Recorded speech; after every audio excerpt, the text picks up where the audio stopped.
Você já sentiu aquele aperto no peito? Aquela dor que vem quando a gente perde alguém que ama e fica sem saber para onde essa pessoa foi? Para onde vai a consciência? Para onde vai o sentimento? Para onde vai tudo o que aquela pessoa era? Eu sei que você já sentiu isso. Talvez ontem mesmo você tenha chorado lembrando de alguém que partiu. Quantas noites você já passou acordado olhando para o teto, com os olhos ardendo de tanto chorar, se perguntando se seu pai, sua mãe, seu filho estão bem, se estão sofrendo, se estão em paz? Será que eles podem te ver? Será que sentem sua falta como você sente a deles? Essa dúvida corrói por dentro, não é mesmo? E o pior, ninguém parece ter respostas concretas. Uns falam de céu, outros de inferno. Mas e se existir algo no meio? Um lugar onde muitos dos nossos entes queridos podem estar nesse exato momento. Um lugar chamado umbral. Hoje eu vou compartilhar algo que pode mudar completamente sua forma de entender a morte. Algo que pouquíssimas pessoas conhecem em profundidade. Vou te mostrar cartas reais que vieram do outro lado, do além, através das mãos de Chico Xavier. Cartas que revelam como é o umbral, esse vale de sombras entre os mundos onde muitas almas ficam presas. E não é só isso. Essas mensagens vão te mostrar não apenas como é o umbral, mas também como você pode ajudar quem você ama, que talvez esteja lá agora. Sim, você ouviu direito. Você pode ajudar mesmo daqui. Você tem esse poder nas mãos. Eu sei o que você sente. Esse nó na garganta que não passa. Essa sensação de conversar com quem já foi e não receber resposta. Esse vazio que parece que nunca vai ser preenchido. A saudade que dói fisicamente, como se alguém estivesse apertando seu coração. Mas e se eu te disser que ainda há esperança? Que mesmo do outro lado há um caminho de evolução para quem você ama? E mais, que suas ações aqui podem iluminar o caminho de quem está lá. Pensa comigo, e se neste exato momento seu ente querido estiver precisando da sua ajuda, da sua oração, da sua energia, e se algo tão simples como entender o que acontece no umbral pudesse fazer toda a diferença, não só para quem partiu, mas também para trazer paz para o seu coração. Hoje vou te contar exatamente o que 3 almas diferentes revelaram sobre o umbral, através das psicografias de Chico Xavier. São histórias reais, de pessoas reais, que continuaram existindo após a morte física e encontraram um jeito de mandar notícias. Você provavelmente já ouviu falar de Chico Xavier, o maior médium que o Brasil já conheceu. Um homem simples que dedicou sua vida a ser ponte entre os mundos. Durante décadas ele psicografou, isso é, escreveu sob influência espiritual, mais de 400 livros e milhares de cartas. Muitas dessas cartas continham informações que seria impossível Chico saber.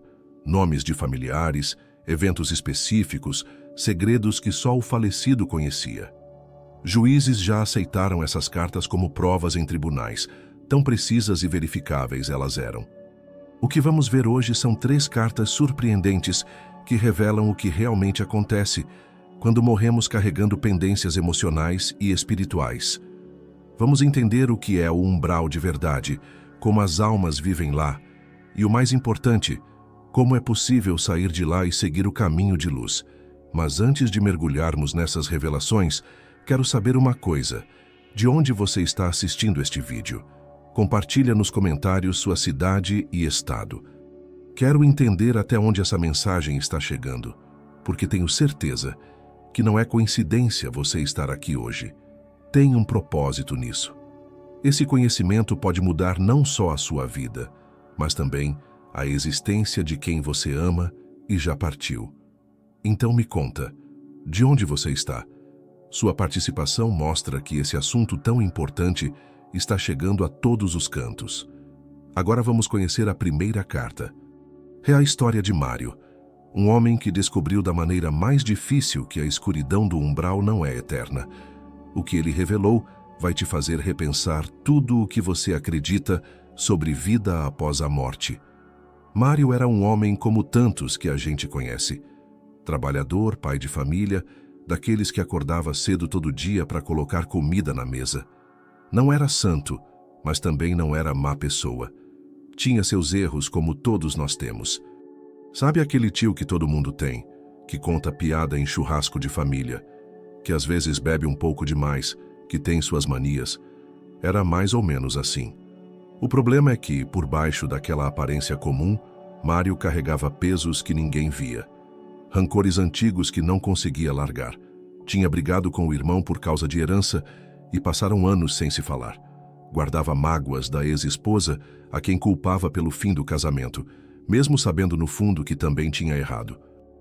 Pior, não conseguia perdoar a si mesmo por ter sido um pai ausente quando os filhos eram pequenos. Você conhece alguém assim? Alguém que por fora parece bem, mas por dentro está cheio de feridas abertas? Talvez você mesmo se reconheça um pouco nessa descrição. Mário morreu de repente. Infarto fulminante aos 62 anos. Não teve tempo de resolver suas pendências, de pedir perdão, de se reconciliar. Partiu carregando todo aquele peso emocional. Todo aquele arrependimento que nunca virou pedido de desculpas. Toda aquela raiva que nunca virou perdão. E foi aí que ele conheceu o umbral. Na carta psicografada por Chico Xavier, Mário descreve os primeiros momentos após sua morte com detalhes que arrepiam. Ele conta que sentiu uma forte pressão no peito, uma dor aguda e depois um torpor estranho. De repente, viu seu próprio corpo caído no chão da cozinha, enquanto ele estava de pé, olhando a cena. Confuso, tentou falar com a esposa que entrou gritando no cômodo, mas ela não o escutava. Eu não entendia o que estava acontecendo, escreveu Mário. Tentei sacudir as pessoas, gritei, implorei que me vissem, mas era como se eu não existisse. Fiquei no meu velório, vi meus filhos chorando, quis consolá-los, mas minhas mãos passavam através deles como se eu fosse feito de fumaça. Foi depois do enterro que tudo piorou.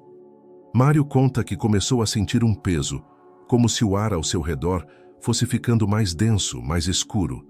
Aos poucos, foi sendo puxado para longe da família, para um lugar de penumbra, o umbral. Era como se eu estivesse preso dentro da minha própria cabeça, ele escreveu. Todos os pensamentos ruins que eu tinha em vida agora eram como vozes gritando sem parar. Cada rancor que guardei, cada mágoa que alimentei, cada arrependimento que reprimi, tudo isso agora eram como correntes me puxando para baixo, para o escuro. Mário descreveu o umbral não como um lugar físico específico, mas como um estado, uma condição, uma dimensão onde nossas piores criações mentais ganham forma e substância. A escuridão não vinha de fora, vinha de dentro dele mesmo. O pior, escreveu ele, era perceber que eu mesmo tinha criado aquela prisão. Ninguém me julgou, ninguém me condenou, não havia demônios me torturando. Era eu comigo mesmo, colhendo o que plantei. Num trecho especialmente emocionante da carta, Mário menciona detalhes que só a família poderia reconhecer. Diga ao Júnior que vi quando ele chorou escondido no quarto, segurando aquela camisa azul que lhe dei no último aniversário. Diga a Márcia que ouvi quando ela conversou comigo no cemitério no mês passado e que as rosas brancas que ela levou são minhas favoritas mesmo, como ela se lembrou. Esses detalhes específicos que Chico Xavier não teria como saber deram à família a certeza de que era realmente Mário se comunicando. Sobre o umbral, Mário foi direto. O umbral não é castigo divino, é consequência de minhas próprias escolhas. Não é Deus que nos manda para cá. Somos nós que nos trazemos pela lei de afinidade. Aqui ficamos pelo tempo necessário para compreender, aceitar e transformar. Em outro trecho impactante ele escreve: as sombras são densas, mas a luz começa a aparecer quando reconhecemos nossas falhas. Quanto mais me revoltava, mais escuro ficava. Quando finalmente ajoelhei e chorei por arrependimento sincero, vi o primeiro raio de luz em muito tempo. O que a carta de Mário nos ensina é profundo. Nossos pensamentos e ações em vida não são coisas passageiras e sem consequência. Eles criam padrões energéticos que formam nossa realidade após a morte. É como se a morte fosse um espelho que nos mostra sem filtros quem realmente somos. Mário explica que no plano espiritual não existem máscaras. Não dá para fingir que está tudo bem quando não está. Não dá para esconder quem você é de verdade. A consciência se torna o juiz mais implacável, porque ela conhece até os pensamentos que você escondeu de si mesmo. É estranho, escreveu ele. Mas quando percebi que ninguém estava me punindo além de mim mesmo, foi que comecei a sentir esperança. Se eu era meu próprio carcereiro, também poderia ser minha própria libertação. O processo de Mário no umbral começou a mudar quando ele aceitou sua responsabilidade, quando parou de culpar os outros e começou a olhar para si mesmo com honestidade. Quando sentiu genuíno arrependimento, não por medo de punição, mas por verdadeira compreensão do sofrimento que causou. O arrependimento sincero é como uma chave, ele escreveu. Não resolve tudo de uma vez, mas abre a primeira porta. Depois dessa porta, encontrei mentores espirituais que me mostraram que ainda havia muito trabalho pela frente, mas que ninguém fica no umbral para sempre, a menos que escolha ficar. Mário termina sua carta com uma mensagem de esperança para a família e para todos nós. Estou aprendendo, estou evoluindo. As trevas não são eternas para ninguém. Cada oração de vocês é como uma luz que ilumina meu caminho. Cada pensamento de amor é como uma mão estendida me ajudando a subir. Não chorem como se eu estivesse perdido para sempre. Estou apenas na escola, aprendendo lições que deveria ter aprendido aí. Se a história de Mário já mexeu com você, prepare seu coração para o que vem a seguir. Vamos conhecer Lídia, uma mulher que descobriu que o umbral é muito mais do que uma prisão de sofrimento, é uma verdadeira escola para a alma. O que ela revelou sobre esse processo de aprendizado vai te dar uma nova perspectiva sobre a vida após a morte e sobre como podemos nos preparar enquanto ainda estamos aqui. Diferente de Mário, Lídia era o que muita gente chamaria de uma boa pessoa, voluntária em asilos, frequentadora assídua da igreja, sempre disposta a ajudar quem precisasse. Todo mundo na comunidade a conhecia como aquela senhora de sorriso fácil, que fazia sopas para os necessitados e organizava campanhas de agasalho no inverno. Uma dessas pessoas que parecem não ter um pingo de maldade no coração. Você provavelmente conhece alguém assim, não é? Talvez até se considere essa pessoa, alguém que sempre faz o bem, que segue as regras, que não machuca ninguém intencionalmente. E justamente por isso, o que vou contar agora pode te surpreender e até assustar um pouco. Porque Lídia, com toda a sua bondade aparente, também passou pelo umbral. Na carta psicografada por Chico Xavier, Lídia revela uma verdade que poucos compreendem. Por trás daquela fachada de perfeição, ela carregava feridas profundas que nunca teve coragem de enfrentar. Traumas de infância que foram reprimidos, mágoas guardadas contra familiares que nem suspeitavam ter magoado ela. E o pior, um profundo desprezo por si mesma, uma sensação constante de que nunca era boa o bastante, nunca fazia o suficiente. Eu sorria por fora, mas chorava por dentro, escreveu ela. Minha caridade era sincera, mas também era uma forma de fugir de mim mesma. Quanto mais me dedicava aos outros, menos tempo tinha para olhar para minhas próprias dores. O mais revelador. Lídia confessa que usava sua bondade como uma forma de se sentir superior aos outros. No fundo, ela escreveu, eu julgava quem não fazia o que eu fazia. Olhava com desdém para quem não dedicava tempo a causas beneficentes. Minha humildade era só de aparência. Por dentro, me achava melhor que muita gente. É difícil pensar que alguém assim precisaria passar pelo umbral, não é? Mas é exatamente aí que está a lição poderosa. O umbral não é apenas para pessoas ruins. É para todos que, de alguma forma, não conseguiram resolver suas questões internas mais profundas antes de partir. Lídia morreu aos 78 anos, tranquilamente, durante o sono.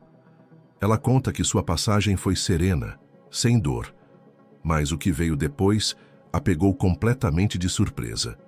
Eu esperava ser recebida com festa no plano espiritual, escreveu ela.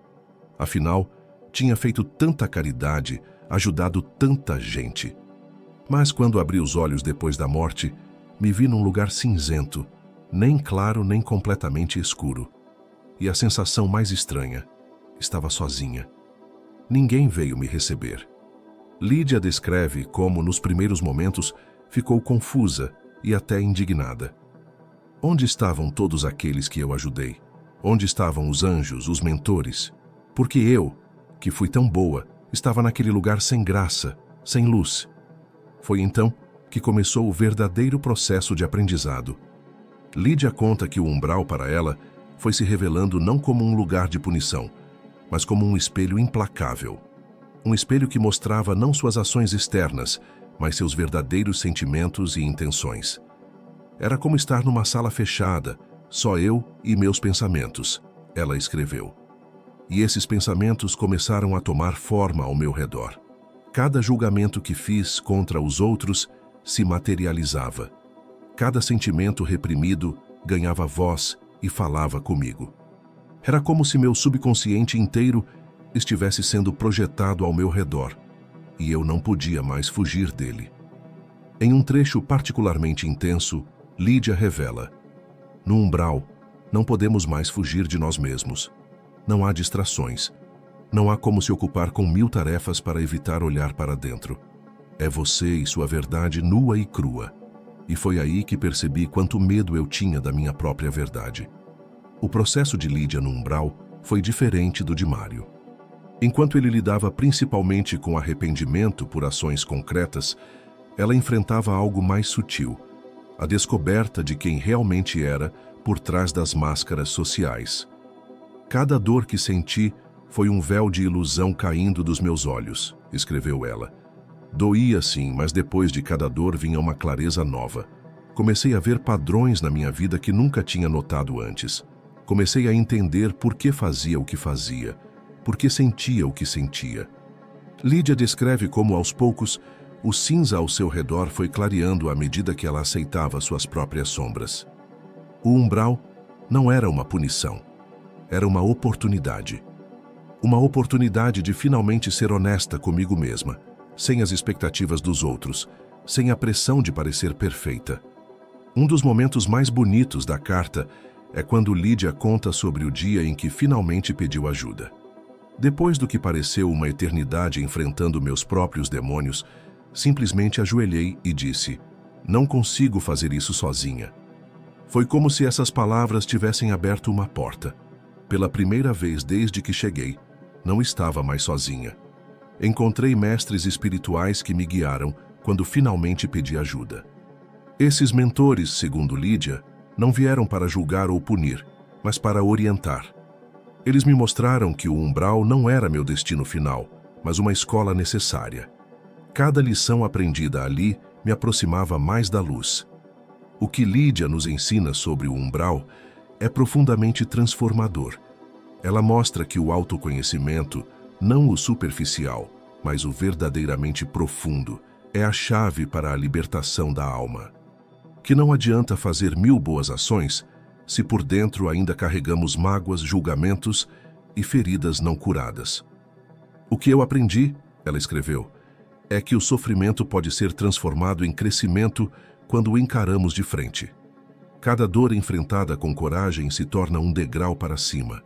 Cada verdade aceita, por mais difícil que seja, se torna uma janela por onde a luz pode entrar. Lídia termina sua carta com um apelo que vale para todos nós. Não esperem morrer para fazer o trabalho interior que precisa ser feito. Resolvam suas pendências emocionais enquanto ainda estão aí. Perdoem de verdade, não só da boca para fora.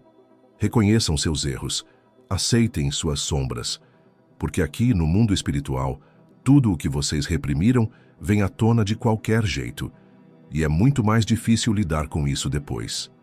Essas mensagens estão tocando seu coração por um motivo. Talvez não seja coincidência você estar assistindo este vídeo hoje. Há alguém na sua vida que precisa ouvir isso. Talvez alguém que perdeu uma pessoa querida e não sabe como ajudar.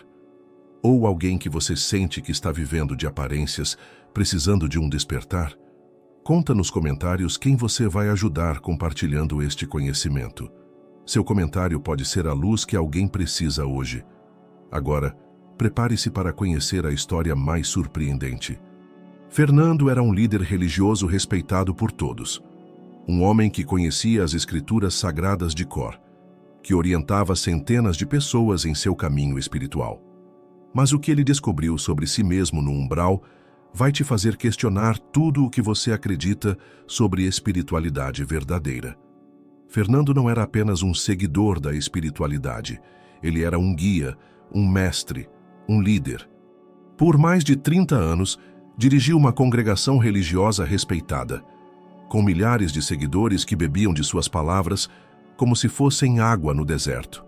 Seu conhecimento das escrituras sagradas era invejável. Podia citar trechos inteiros de memória, explicar passagens complexas com facilidade, desenrolar os mistérios da fé para os fiéis que o admiravam. Quando ele falava, as pessoas escutavam. Quando ele orientava, as pessoas seguiam. Quando ele interpretava os textos sagrados, ninguém ousava discordar. Você já conheceu alguém assim? Alguém que parece tão seguro da própria espiritualidade que nunca hesita, nunca duvida? Alguém que tem resposta para tudo e sempre sabe exatamente o que é certo e o que é errado? O problema é que Fernando vivia um paradoxo que ele mesmo não conseguia enxergar. Ensinava amor, mas julgava duramente quem não seguia seus preceitos. Falava de compaixão, mas sentia desprezo por outras crenças e religiões. Pregava a humildade, mas se deliciava secretamente com a admiração e reverência que recebia. Eu acreditava sinceramente que estava no caminho certo, escreveu ele na carta psicografada por Chico Xavier. Mais que isso, acreditava que era um dos poucos no caminho certo. Via-me como um guardião da verdade em um mundo de ilusões e mentiras. Fernando criou, sem perceber, uma prisão de crenças rígidas. Um sistema fechado onde ele sempre estava certo e quem discordava sempre estava errado.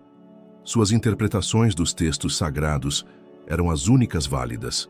Suas práticas religiosas eram as únicas que realmente agradavam a Deus. Quando morreu aos 68 anos, vítima de um câncer agressivo, Fernando tinha absoluta certeza de que seria recebido nos planos superiores com honrarias. Afinal, tinha dedicado sua vida à religião, tinha orientado tantas almas, tinha sacrificado prazeres mundanos pela espiritualidade. A surpresa não poderia ter sido maior. Quando desencarnei, ele escreveu, esperava ver anjos e luzes, ser recebido pelos grandes mestres que tanto estudei em vida. Mas o que encontrei foi um vazio profundo, um silêncio ensurdecedor e uma escuridão que não vinha de fora, mas de dentro de mim. Fernando descreve com detalhes chocantes seu choque ao perceber onde estava. Não era possível. Eu, um líder espiritual, um homem de fé no umbral? Deve haver algum engano. Onde está Deus? Onde estão os anjos? Onde está a recompensa por tudo que fiz? A realidade do umbral foi especialmente dura para Fernando, justamente porque ele se julgava acima de tudo isso. Superior, especial, escolhido. O pior não era estar no umbral, confessa ele. O pior era perceber aos poucos que eu merecia estar ali, que minha suposta espiritualidade era, em grande parte, apenas um disfarce para meu orgulho, que eu tinha usado a religião não para me aproximar de Deus, mas para me colocar acima dos outros. Fernando descreve como o orgulho espiritual cria camadas densas ao redor da alma, como uma armadura que impede a luz de entrar. É o mais difícil de reconhecer, ele explica, porque vem disfarçado de virtude. Você acha que está defendendo a verdade, mas está apenas alimentando seu ego.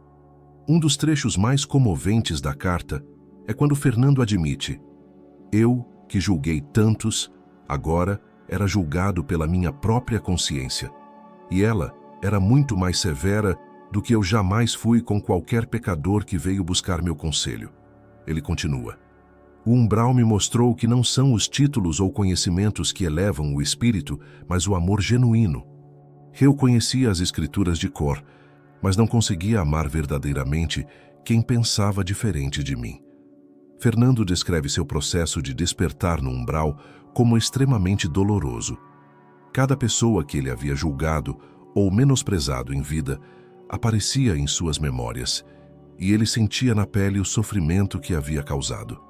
Cada vez que usou sua posição de líder para humilhar ou diminuir alguém, agora voltava para ele como um espelho implacável. Vi pessoas que tinham se afastado da espiritualidade por causa das minhas palavras duras. Vi outras que carregavam culpa e vergonha por não conseguirem seguir os padrões impossíveis que eu impunha. E o pior, vi quantas oportunidades de realmente ajudar eu perdi porque estava ocupado demais julgando em vez de amar. A transformação de Fernando não foi rápida nem fácil. Seu orgulho era como uma fortaleza construída ao longo de décadas, e cada pedra precisava ser removida com dor e esforço. Mas ele descreve o momento crucial de sua jornada. Quando finalmente me ajoelhei em humildade, não para fazer uma oração performática como tantas vezes fiz em vida, mas com verdadeira contrição, pude ver as mãos que sempre estiveram estendidas para me ajudar. Mentores espirituais que tentavam me alcançar, mas não conseguiam por causa das barreiras que eu mesmo tinha erguido. O que Fernando nos ensina sobre o umbral é perturbador, especialmente para quem se considera espiritualmente evoluído. Ele nos mostra que o orgulho religioso pode ser ainda mais perigoso que os vícios materiais, porque se esconde atrás de boas intenções e palavras bonitas. Quem cai em vícios como álcool ou drogas, ele explica, geralmente sabe que está errado, mas quem cai no orgulho espiritual acha que está certo. E essa é a armadilha mais difícil de escapar. Fernando enfatiza a importância de viver o que se prega, não apenas com ações externas, mas com sentimentos sinceros.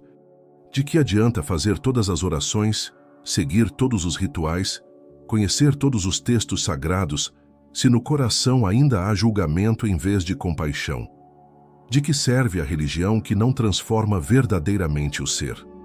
Uma das partes mais belas da carta é quando Fernando descreve seu processo de reconciliação com aqueles que havia julgado.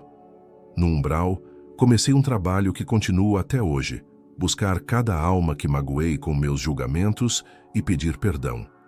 Algumas já evoluíram para planos superiores e enviam seu amor. Outras ainda estão presas em suas próprias dores, e agora tento ajudá-las com a humildade que nunca tive em vida. Fernando termina sua carta com um alerta e uma esperança. Para quem ainda está na Terra, especialmente os que se consideram líderes espirituais, cuidado com o veneno do orgulho. Ele mata a alma tão certamente quanto qualquer veneno mata o corpo. Mas saibam também que não há escuridão eterna, nem mesmo para o orgulhoso que fui. A luz está disponível para todos que genuinamente buscam se transformar. Estas três almas, Mário com seus arrependimentos, Lídia com suas máscaras, Fernando com seu orgulho, nos mostram que o umbral tem um propósito e não é eterno para ninguém que busque evoluir. Cada um deles enfrentou demônios diferentes, mas todos encontraram o mesmo caminho, o autoconhecimento verdadeiro, o arrependimento sincero, a humildade autêntica. Agora, vamos entender como podemos aplicar estes ensinamentos em nossas próprias vidas. Como podemos nos preparar enquanto ainda estamos aqui para evitar o umbral, ou pelo menos minimizar nossa passagem por ele? E mais importante, como podemos ajudar aqueles que amamos e que talvez estejam nesse vale de sombras neste exato momento? Depois de conhecer essas três histórias tão impactantes, você pode estar se perguntando: e agora? O que eu faço com essas informações? Como posso aplicar isso na minha vida? Esse conhecimento não serve apenas para satisfazer nossa curiosidade. Ele pode transformar completamente nossa jornada espiritual e até mesmo ajudar aqueles que amamos. Vamos começar pelo mais importante: como evitar o umbral em sua própria jornada. Porque sim, é possível reduzir drasticamente ou até mesmo eliminar a necessidade dessa passagem dolorosa se fizermos o trabalho necessário enquanto ainda estamos aqui. A primeira e talvez mais difícil prática é o auto-perdão. Pense nisso. Quantas vezes você revisita mentalmente os erros que cometeu? Quantas vezes se tortura por decisões passadas, por palavras ditas em momentos de raiva, por ações que gostaria de apagar? Esse hábito de autopunição cria um padrão vibratório pesado que, se não for resolvido aqui, continuará lá. O auto-perdão não é fingir que o erro não aconteceu. É reconhecer plenamente o que fez, sentir genuíno arrependimento, fazer reparações quando possível, e então deixar ir. É dizer para si mesmo: sim, eu errei. Sim, isso causou dor. Aprendi com isso, cresci com isso. E agora me liberto dessa culpa. Tem uma prática poderosa que muitos têm relatado sucesso. escrever uma carta para si mesmo, de auto-perdão. Nela, você reconhece seus erros com honestidade, expressa seu arrependimento sincero e então escreve palavras de perdão e liberação. Algumas pessoas preferem queimar essa carta depois, simbolizando a transformação daquela energia. Igualmente importante é perdoar os outros genuinamente. Não aquele perdão da boca para fora, mas aquele que realmente liberta seu coração de toda mágoa. Porque cada rancor guardado é como um peso que a alma carrega. Cada ressentimento não resolvido é como uma corrente que pode nos puxar para o umbral. Uma técnica eficaz é visualizar a pessoa que te magoou à sua frente e mentalmente dizer tudo o que precisa ser dito. Toda a dor, toda a raiva. E depois, visualizar uma luz dourada envolvendo vocês dois, dissolvendo esses sentimentos negativos e substituindo-os por compreensão. Não é sobre justificar o que a pessoa fez. É sobre libertar você mesmo dessa energia tóxica. E talvez o mais sutil, mas igualmente importante, cultivar pensamentos construtivos no dia a dia. Cada pensamento é uma energia que emitimos. Os raivosos, os julgadores, os pessimistas, todos criam um campo vibratório que nos envolve. Vigiar nossos pensamentos é essencial. Uma prática diária de 10 minutos de meditação pode fazer maravilhas. Simplesmente observe seus pensamentos sem julgamento e gentilmente redirecione os negativos para perspectivas mais compassivas. Com o tempo, você cria novos padrões mentais que naturalmente elevam sua frequência vibratória, tornando-a incompatível com as densidades do umbral. Mas e quanto àqueles que já partiram? Como podemos ajudar nossos entes queridos que talvez estejam no umbral neste momento? A primeira ferramenta, a mais acessível a todos nós, é a oração direcionada. Não aquela oração mecânica, repetitiva, sem sentimento, mas uma comunicação sincera, carregada de amor. Quando você ora por alguém no umbral, visualize essa pessoa envolvida em luz. Não a imagine sofrendo. Isso apenas reforça essa realidade. Visualize-a encontrando seu caminho, recebendo ajuda, evoluindo. As orações mais eficazes são feitas em estado de meditação profunda, quando nossa mente está quieta e nossa intenção mais focada. Reserve um momento do seu dia, talvez antes de dormir, para essa conexão. Fale com seu ente querido como se ele pudesse te ouvir, porque pode. Outro recurso poderoso são os rituais de perdão e liberação. Se você teve conflitos não resolvidos com quem partiu, esses laços emocionais podem estar segurando tanto você quanto a outra pessoa. Um ritual simples. Acenda uma vela branca, coloque uma foto ou objeto da pessoa e fale em voz alta tudo o que ficou por dizer. Peça perdão pelo que precisa, ofereça perdão pelo que doeu, e finalmente declare que ambos estão livres agora para seguir seus caminhos de luz. E não subestime o poder do amor incondicional. É a energia mais poderosa do universo, capaz de penetrar até mesmo nas sombras mais densas do umbral. Enviar esse amor não é complicado. É simplesmente sentir no coração aquele afeto puro, sem cobranças, sem expectativas, sem condições. É desejar profundamente o bem daquela alma, sua evolução, sua paz, independente do que aconteceu entre vocês. Como saber se seus esforços estão ajudando? Como reconhecer os sinais de que seu ente querido está evoluindo além do umbral? Muitas famílias relatam experiências semelhantes. Uma das mais comuns são os sonhos significativos. Não aqueles sonhos confusos do dia a dia, mas aqueles vívidos, coerentes, que parecem mais reais que a própria realidade. Nesses sonhos, frequentemente o ente querido aparece diferente, mais leve, mais luminoso, em ambientes mais claros. Isso geralmente indica progresso. Outro sinal são as sincronicidades, coincidências significativas relacionadas à pessoa. Talvez você esteja pensando nela e, de repente, uma música que ela amava começa a tocar. Ou você encontra um objeto dela quando menos espera. Esses pequenos sinais, muitas vezes, são formas de comunicação, indicando presença e evolução. Mas talvez o indicador mais confiável seja aquela sensação interior de paz que gradualmente substitui a angústia do luto.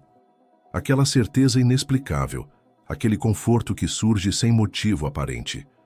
Quando você sente que o peso da preocupação com seu ente querido está mais leve, isso geralmente significa que ele também está mais leve. Antes de concluirmos, quero deixar algumas perguntas para sua reflexão profunda. Que pendências emocionais você precisa resolver hoje antes que se tornem pesos mais tarde? Seja honesto consigo mesmo. Existe alguém que você precisa perdoar sinceramente? Não para benefício dessa pessoa, mas para sua própria libertação? E que hábitos mentais você cultiva diariamente que podem estar criando seu próprio umbral interior? Aqueles pensamentos recorrentes de negatividade, julgamento, autopunição. As respostas a essas perguntas podem ser o início da sua própria jornada de libertação.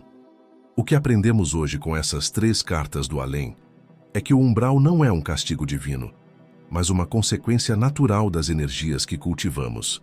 Não é uma punição, mas um processo necessário para muitas almas. Também descobrimos que o sofrimento espiritual, por mais intenso que seja, não é eterno. Tem um propósito, uma função educativa. E quando essa lição é aprendida, a luz sempre se torna disponível. E talvez a lição mais poderosa, o autoconhecimento verdadeiro, não aquele superficial, mas o profundo, honesto, corajoso, é a chave para a transformação, tanto aqui quanto lá. O umbral não é o fim da jornada para ninguém. É apenas uma passagem, uma escola, um hospital para almas que precisam de cura. Não importa quanto tempo uma alma passe lá, a luz está sempre disponível quando há disposição para mudar. E suas orações, seus pensamentos positivos, seu amor incondicional, são como faróis que iluminam o caminho daqueles que você ama. Nunca subestime o poder dessa conexão que transcende a morte física. Se estes ensinamentos tocaram seu coração, saiba que no próximo vídeo vou revelar mensagens ainda mais profundas do plano espiritual que vão transformar completamente sua visão sobre a vida e a morte. Conhecimentos que têm sido guardados por milênios e que agora estão sendo revelados para quem está pronto para recebê-los. São revelações sobre como nossas escolhas nesta vida moldam não apenas nosso destino após a morte, mas também nossas próximas encarnações. Se esta mensagem trouxe algum conforto ou esclarecimento para seu coração, escreva nos comentários "Eu compreendi" e nos ajude um super thanks. Qualquer valor é um incentivo para continuarmos. Compartilhe como estas revelações mudaram sua perspectiva sobre seus entes queridos que já partiram. Seu testemunho pode ser exatamente o que outra pessoa está buscando para encontrar paz em seu próprio luto. Lembre-se, não é coincidência você estar aqui neste momento. Há um propósito maior em cada encontro, mesmo os virtuais. Que estas mensagens do umbral iluminem seu caminho e tragam paz ao seu coração. Fique na paz.